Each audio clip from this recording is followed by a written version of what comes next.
Добар ден, добре дојдовте на Слободен печат. Започнуваме со поинакви вести. Не постои ниту еден грк кој во странство би се представил како македонец, вели професорката на одделот за балкански, славистички и ориентални студии на Солунскиот универзитет Македонија Александра Јоаниду. Таа е еден нетипичен представник на односот на грчките академски кругови во однос на Македонија и македонците. Таа својата кариера, меѓу другото, ја има посветена на проучување на македонските говори во северозападна Грција, но и на доследното разбивање на табуата и предрасудите во грчкото општество околу македонското прашање. Во 2011 година дури беше и отпуштена од универзитетот во Солун поради незините ставови и незината активност.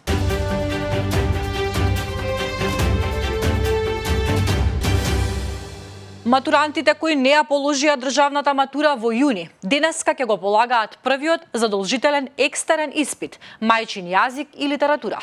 Според податоците на државниот испитен центар, за двата испитни дена вкупно се пријавени 1118 ученици.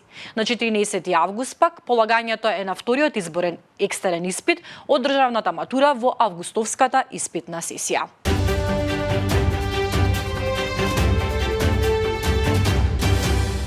Кога нема мажи и жените се фаќаат за сатарот. Облечени се во бело, ама не се хирурзи. Опашани со престилки, со задолжителна бела капа, насмеани и со сатар во рака. Жените месарки се повеќе се среќаваат во домашните маркети. Сакавме равноправност, ја добивме. Се бришат границите меѓу машко-женските занимања. Редат, сечкаат, мелат, но сепак порачуваат дека ова не е работа за секого, особено не за оние што не поднесуваат крв и нечистотија. Некои од нив чуваат ситен добиток, но додаваат дека не се занимаваат со колење. Месарките со кои разговараше Слободен печат велат дека македонските граѓани јадат квалитетно месо, но дека во одредени периоди потрошувачката се намалува. Според анкетата за потребните вештини на пазарот на трудот, спроведена од Агенцијата за вработување, дел од најбараните занимања со средно образование се и месарите. Со диплома од средно ветеринарно училиште, една од соговорничките на Слободен печат, која сигурно сте ја сретнале пазарејќи низ маркетите, вели дека ова не е баш привлечна работа, иако не е лошо платена. Прочитете повеќе од темата на Сонја Кереджиевска.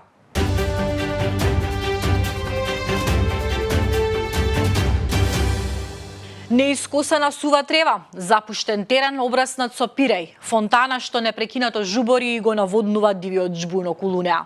Осамен кош, искршени и избледени клупи на некогашната полна трибина. Наместо терен за одбојка на плажа, пред нас гледаме терен за одбојка на плевел. Отворени вратички, но никој не влегува да игра. Па кој да игра на вакво напуштено место? Тажна е состојбата на спортските игралишта на кеот на реката Вардар во центарот на Скопје. Ова место некогаш придонесуваше за спортскиот дух на градот. Покрај бројните турнири и меѓународни надпревари, скопјани ги користеа и рекреативно и тоа бесплатно овие терени. Законски не е дозволено да се гради или сади на минор коритото на реката Вардар, според член 131 од Законот за водите. Кој им дозволил на тогашните власти да изградат игралишта, паркови и слично, не ми е јасно. Вели за Слободен печат градоначалничката на Скопје Данила Арсовска, која лошата состојба на овие игралишта ја препишува на управните одбори на надлежните предпријатија. Повеќе на оваа тема побарајте на slobodенpečat.mk.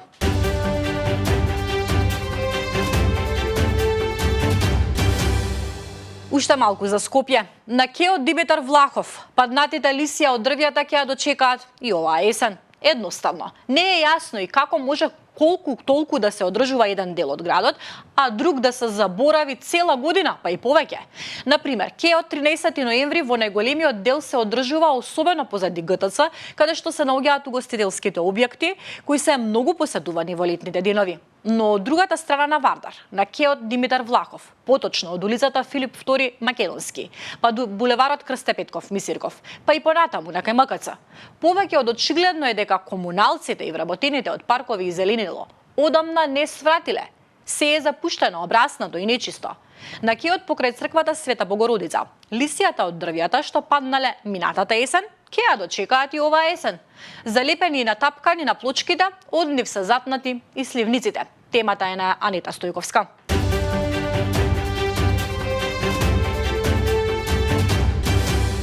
До 7 часот утринава на територијата на целата држава има 16 пожари на отворен простор, од кој еден е активен. Тоа е пожарот на територијата на општина Македонски Брод, на повеќе наменското подрачје Јасен, каде е зафатена мешана шума. Како што информира Центарот за управување со кризи, под контрола е пожарот во општина Кичево, каде гореше мешана шума. Во текот на изминатото денонокие изгаснати се 14 пожари.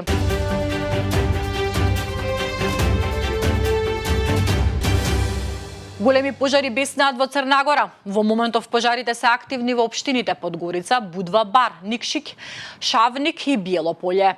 Земјата побара меѓународна помош. Црна-Гора побара меѓународна помош за гаснење на шумски пожари од воздух преку НАТО, механизмот за цивилна заштита на Унијата и врз основа на билатерални договори. Воздушните капацитети на Црна-Гора, авиони и хеликоптери работат со полн капацитет, но поради обемот на пожарите и ограничените технички можности, тие не можат да одговорат на сите потреби.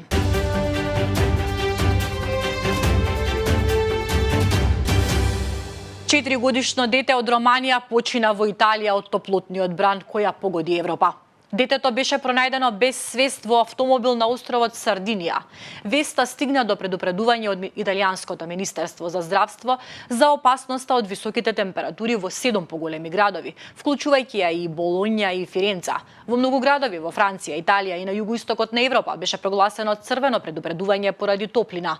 Пожарите разгорени од силни ветрови принудија на евакуација илјадници луѓе ширум континентот и ги загрозуваа популарните туристички места во Турција и Шпанија. Во соседна Португалија, пожарникарите се борат со 3 големи шумски пожари во централниот и северниот дел на земјата. Во Албанија стотици пожарникари и војници го изгаснаа поголемиот дел од скоро 40 пожари кои избувнаа во последните 24 часа.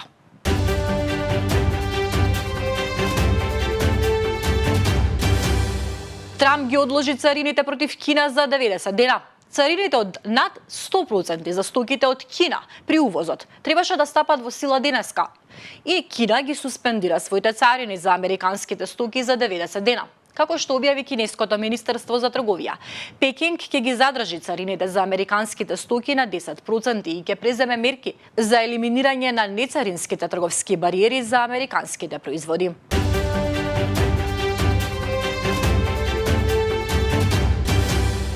Ако одите на Ибица или Мајорка, внимавајте со алкохолот. Колку и да ви е чудно ова што го кажувам, фактот е следен. Властите на овие две туристички атракции ја ограничуваат употребата на алкохол за туристите. Забраните се однесуваат за одредени делови. Туристите кои се фатени како пијат алкохол во забранетите области се соочуваат со казни што можат да се движат од 750 до 1500 евра. Овие казни ќе бидат изречени ако пиењето алкохол на улица го наруши јавниот ред, предизвика нарушување или негативно влијание на околната средина. Меѓутоа, доколку прекршокот се смета за посериозен, казната може да се зголеми на помеѓу 1500 и 3000 евра. Новите регулативи ги прошируваат и зајакнуваат законите првично воведени во 2020 година, кога имаа за цел да го намалат негативното влијание на туризмот. И да не бидеме разбрани погрешно, не дека овде нема да се продава алкохол, но целта е да се консумира одговорно однесување. Продавниците за алкохол ќе бидат затворени од 21:30 до 8 часот наутро.